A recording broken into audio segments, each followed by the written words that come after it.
All the research says that underrepresented groups tend to get excluded from like the key meetings or the key conversations.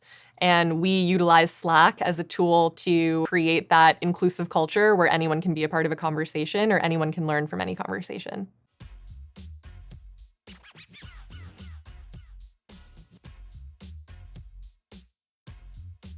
We have a unique way of communicating at Away. First thing is we don't send any internal emails at all. Most people think that's crazy, but if you open your email inbox, it's only communications that involve external parties. And the way we communicate internally is exclusively via Slack. You're probably thinking that's crazy. How could you possibly do that? What we do is for anything that would be an email subject line, like anything that would be a new email thread in a typical company's inbox, that just becomes the Slack channel.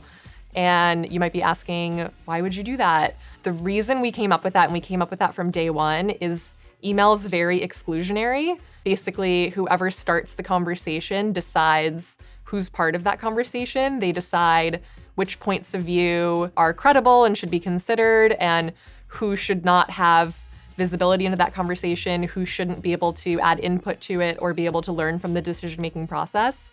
So we decided that we were going to put absolutely everything in Slack as its own channel. Company-wide, I don't know, I would imagine that we probably have hundreds, maybe even close to 1,000 Slack channels. I think we've all had the experience where you're working at a company and you just get informed of a decision one day and you totally disagree with the decision. No one shared any of the thought that went into it, and you're just thinking to yourself, this is the totally wrong company decision, but it's too late because no one thought to ask me or I wasn't included in that conversation. And the nice thing about Slack is, anytime a decision like that happens, anyone from the team can go jump in that channel. We recap all of our meetings in the relevant Slack channels too, and see exactly how the company got to that decision. It's so frustrating to be in a work environment where you don't understand the why of what's happening, and creating that trust and transparency of we're all going to be empowered to make decisions and to share the why behind our decisions in a really transparent way has built a ton of trust in the organization.